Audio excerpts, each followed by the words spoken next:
Do you know who you are when you show up to work? Do you show up as your authentic, real self? Or do you put this mask on, this image of who you think you should be? Today, my guest, Karen Colligan, is going to share with us her strategy of it's not you, it's me. Put yourself to work. Karen, thank you for being here today. It's lovely to have you back on an event with me. Yes, Nancy, I'm so excited. We had such a good time last time. I'm happy to be invited back. Yeah. So, for those of you who don't know, she's an amazing executive coach who does amazing things with companies. And today we're going to get right into it with some good, hot questions. So, Karen, let's start with this concept of why is it important for us to put who you are at work? Yeah. Yeah. So think about this for just a minute. When we bring our natural talents to the table, nobody can take that away from us, Nancy. And when we can really discover our uniqueness, then that is so important, not only for us, but for the work that we're doing, because we are doing what we love to do.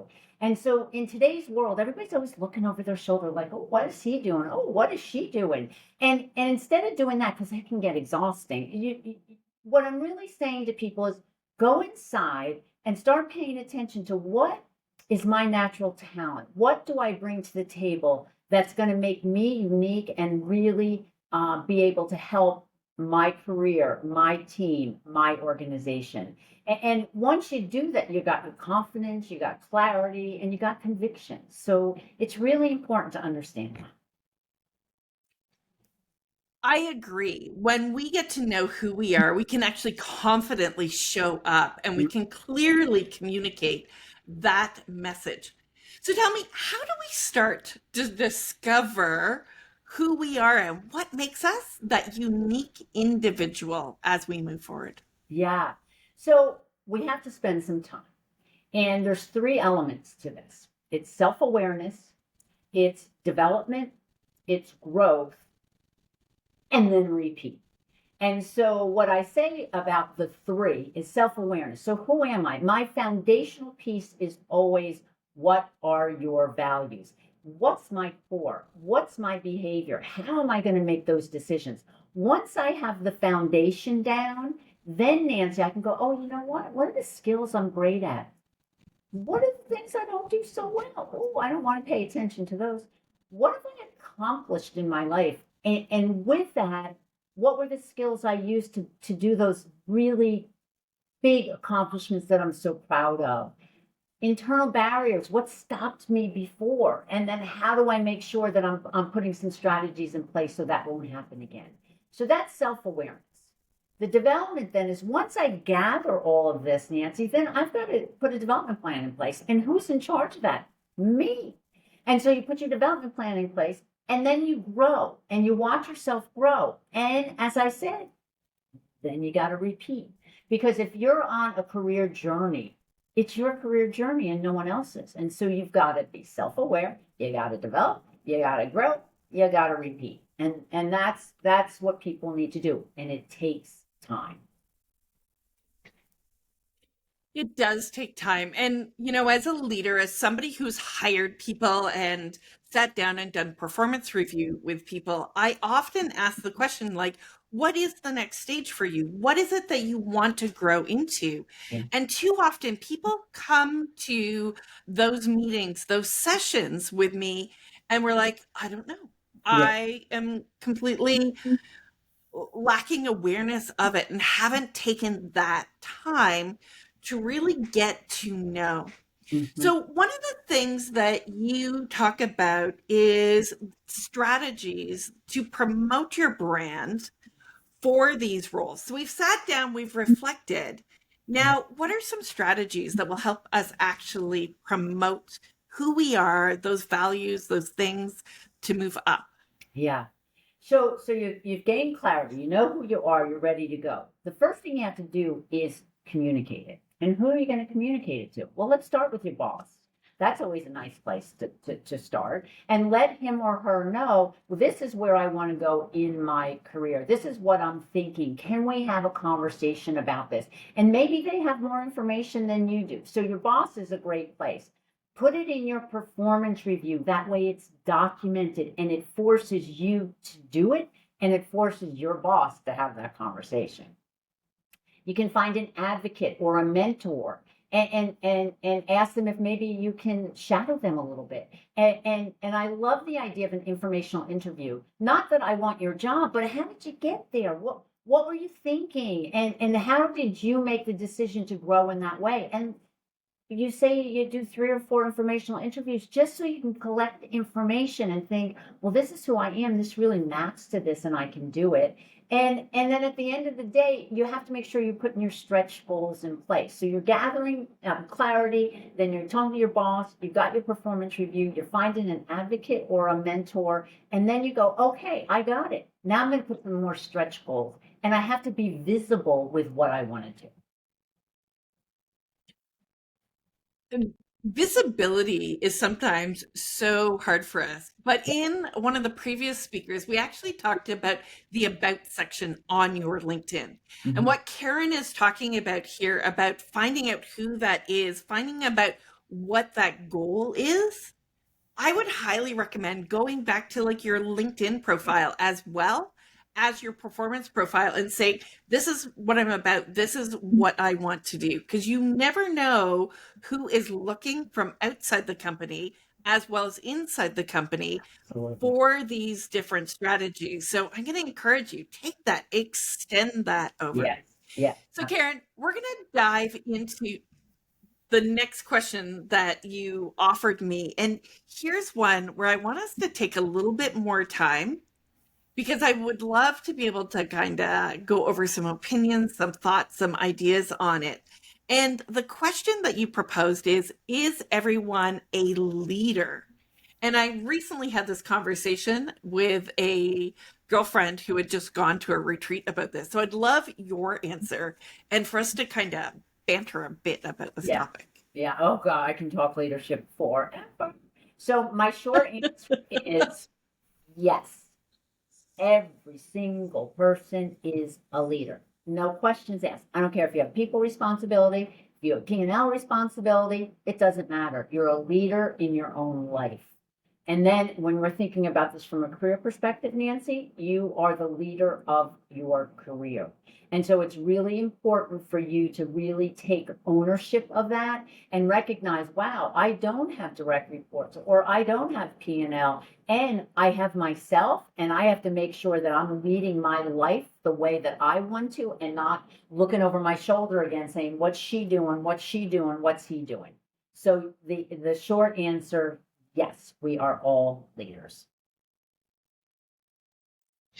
And I agree. There is this leadership methodology within us that makes us a leader in our own journey.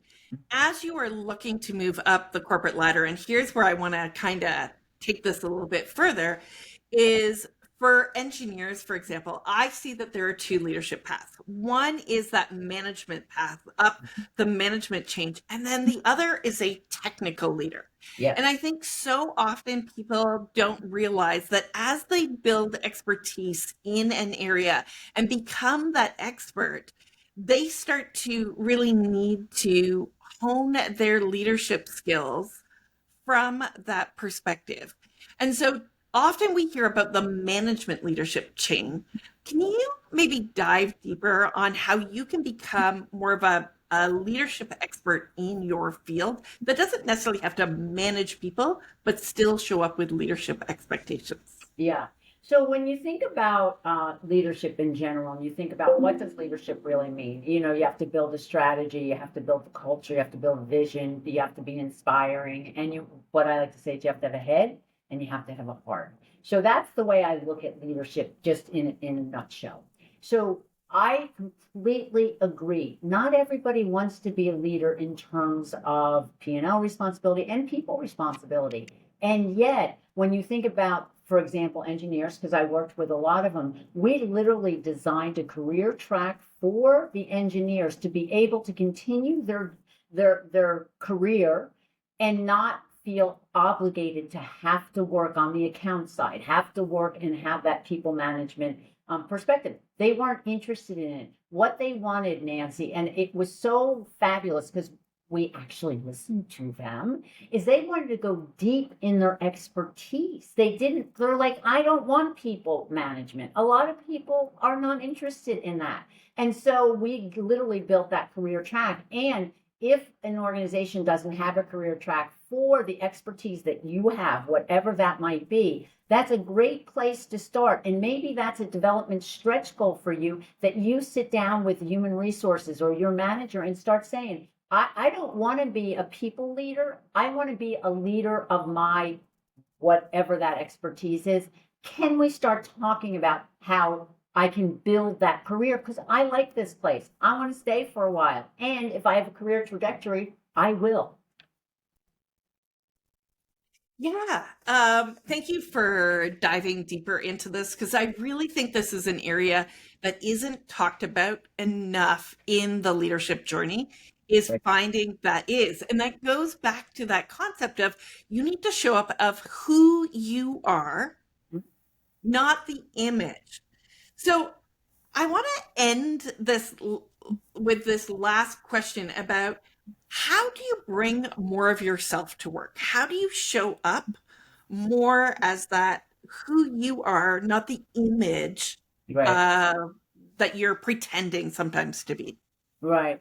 Yeah, well, it goes back to what I said, self-awareness, development, growth, repeat. That so that there's no question about that. However, once you do that work, Nancy, and you begin to own who you are, it's so much easier because if you can show up whole, you don't have to pretend. You don't have to put the mask on. You don't have to put the image on. You can say, this is who I am. And that work I said about the values is really important foundationally, because if you work for an organization that doesn't map to your values, it means they don't map to the core of who you are. And you need to leave, because you will go to an Mhm. organization where your values map and they will accept who you are.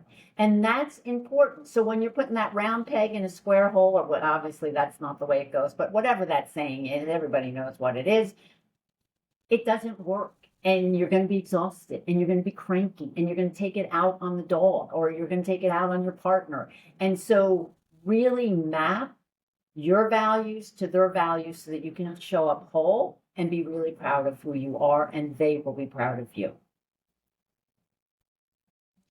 So I am going to fully agree with what Karen said. There was a period of time in my career where I tried to be what I thought was the perfect leader, the perfect manager, Yeah. and it stressed me out so much. Like it was just, I just hated showing up to work. Mm-hmm. And I also have this no quit attitude. So I had this belief in my head that I had to stay in this role, in this position, Do keep it. doing it. And thank goodness for an organizational change. Like a company bought us out and they handed me my termination notice, my or compensation package, whatever you want to call it. I was like, oh my gosh, thank Uh-huh. you for putting me out of my misery, right? Like, You start I taking walked home, I around. was so happy. My husband's like, yeah. And so when we don't show up as our best self, and because once I left that and moved into a company and opportunity where I could just be who I was, and I actually had a coach help me through this process, but it was just like, oh my gosh, I actually got offered, and this is for people, this is the what can happen when you show up as your true self, Uh-huh. is that company, I decided I wanted a slight shift. And that company said, Nancy, please work for us because I was on contract. We will pay you whatever it takes to keep you here. And when you can get like somebody to say, we'll pay you whatever it takes because you show up as Mhm. what Karen is sharing here, as your true self, as that person, and keep that growth cycle, it's amazing what opportunities show up for you. So when you're trying to get promoted quick, what Karen is saying provides so much value to you. So, Karen, if somebody wanted to work with you or learn more about your business, we will have the links below. Can you tell them what that opportunity is that you've provided for people today? Yes, of course. So, of course, go on my LinkedIn, as we just chatted about, because that kind of gives you history, and you get to see I post and I do my podcast on there, and I have vlogs on there. And then also, if you go to peoplethink.biz, you can see my service offerings, and we do Keep It Real Leadership, which is a program for new and emerging leaders, and it's 3 months and 3 modules. We have a growth coaching where I really work with leaders and people who are trying to figure out, how do I move from, say, director to partner? How do I move from director to senior director to senior vice president? What's that path look like? And then I do team development work. So how do we help teams become high performing teams? So my company name is People Think. What do I care about? Development, people. That's move you from point A to wherever you want to go. That's what I do for a living. Well, Karen, it has been such an amazing pleasure to have you on this show. Please click the links below. Go see Karen's work on People Think and really get to know about who it is that you are as a leader so you can show up the best, become visible and recognized within your career. Yeah. Cheers, and thank you, Karen. Yes, thank you so much. Go get them, everybody.